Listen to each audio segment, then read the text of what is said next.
السلام علیکم. آج کی کہانی اپنی ذات سے بڑھ کر. فرید کا نام سب جانتے تھے. مال دولت بے شمار تھی. شہر بھر میں شہرت قائم. محفل گرد سچ تھی. لوگ تعریفیں کرتے رہتے. دوستوں کا ہجوم لگا رہتا مگر دل خالی محسوس ہوتا. زندگی کے رنگ بہت تھے مگر سکون کہیں نہ تھا. وہ روز نئے چہرے دیکھتا, روز نئے تعلق بنتے, پھر ٹوٹ جاتے فوری ہی. یہ سلسلہ برسوں چلتا رہا. فرید ہنستا دکھائی دیتا تھا مگر اندر بے چینی بڑھتی تھی. ایک دن بازار سے گزرا. سڑک کنارے لڑکا بیٹھا. عمر شاید 12 سال. کپڑے سادہ مگر صاف. چہرے پر عجیب وقار. فرید رک گیا اچانک. لڑکا کتاب پڑھ رہا تھا. آس پاس شور موجود تھا مگر وہ مگن دکھائی دیا. فرید نے پوچھا, بیٹا یہاں کیوں بیٹھے ہو؟ لڑکا مسکرا کر بولا, گھر میں جگہ کم ہے اس لیے یہاں پڑھتا ہوں. فرید حیرت سے دیکھتا رہا. بات بہت معمولی سی تھی مگر اثر گہرا کر گئی. اس نے مزید پوچھا, بڑے ہو کیا بنو گے؟ لڑکا فوراً بولا, لوگوں کے کام آؤں گا. یہ سن کر فرید چونکا. ایسا جواب کم ملتا ہے. وہ دیر تک چونکتا رہا. رات بھی بے چینی سی گزری. ذہن میں وہی لڑکا بار بار آتا تھا. اگلے دن پھر پہنچا. لڑکا وہیں موجود تھا. اس بار دونوں بیٹھے. کافی دیر گفتگو ہوئی. لڑکے کا نام ساجد تھا. باپ مزدوری کرتا تھا. محنتی تھا. گھر کی حالت دشوار مگر امید قائم تھی. ساجد پڑھائی سے محبت کرتا تھا. فرید کو اپنا بچپن یاد آنے لگا. پھر وہ بھی ایسے خواب کبھی دل سے لگتا تھا مگر دولت ملنے لگی. راستہ بدل گیا. وقت گزرتا چلا گیا. ملاقاتیں بڑھنے لگی. پھر فرید روز جہاں جاتا ساجد خوشی سے ملتا. کبھی نصیحت نہ کرتا, کبھی مطالبہ بھی نہ کرتا, بس اچھے خیالات بانٹتا. ایک دن فرید نے ساجد کے گھر جانا چاہا. چھوٹا سا مکان تھا مگر محبت بھرا. والدین عزت سے ملے. سادگی دل کو بھا گئی. فرید خاموشی سے بیٹھا رہا. دولت نہ تھی مگر اطمینان موجود تھا. واسی و دل بوجھل. اپنے محل میں گھر کی رونق پھیکی تھی. اسی رات فیصلہ کیا زندگی بدلنی چاہیے. اگلی صبح دفتر پہنچا. کارپوری ساتھی سے حیران ہوئے. فرید نے نئی بات کی, منافع کافی کمایا ہم نے, اب خدمت بھی لازم ہے. کسی نے ہنسی اڑائی, کسی نے اعتراض کیا مگر فرید قائم رہا. اس نے ایک ادارہ قائم کرنے کا سوچا جہاں ضرورت مند بچے بغیر خرچ تعلیم پائیں گے. کام شروع ہو گیا. فوراً لوگ شکوک کرتے رہے مگر وہ ثابت قدم رہا.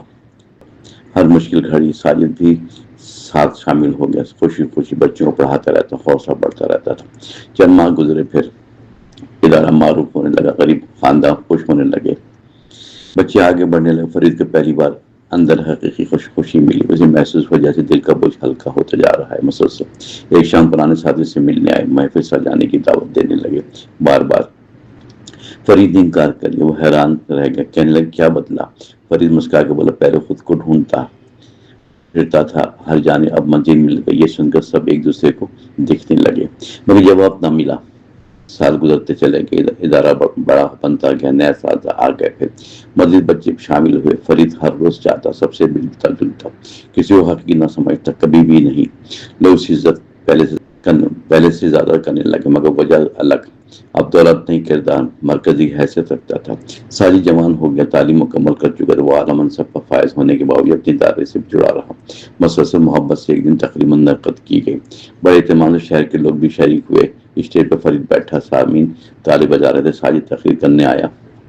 لہجہ پر اعتماد اور نرم. اس نے حاضرین سے کہا, ایک حقیقت سنی, یہ ادارہ عمارت نہیں, یہ ایک سوچ ہے. ایک انسان جس نے خود کو بدل کر دوسروں کی زندگی بدلنے کا ارادہ کیا اور کامیاب ہوا. مجمع متاثر ہو گیا. فرید سر جھکائے بیٹھا. تعریف سن کر بھی فخر محسوس نہ کرتا. وہ جانتا تھا سب ایک بچے کی بات سے شروع ہوا تھا.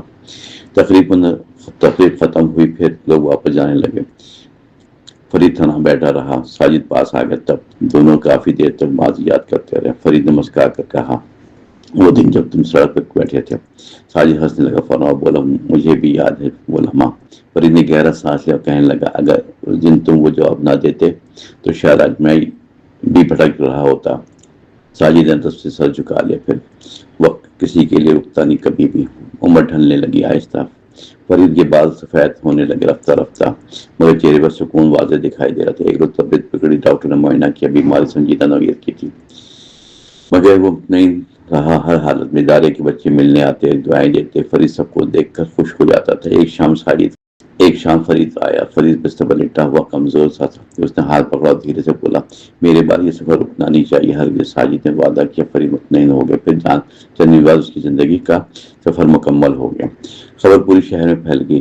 لوگ جونک آنے لگے، احترام سے ہر طبقے کے افراد اسے یاد کرنے پہنچے۔ کسی نے کہا محسن، کسی نے کہا رحمنا، کسی نے استاد، مگر حقیقت یہ انسان بن گیا تھا مکمل معنی میں۔ اس کے بعد بھی ادارہ چلتا رہا، مسلسل بچے تعلیم پاتے رہے، خواب حقیقت بنتے رہے۔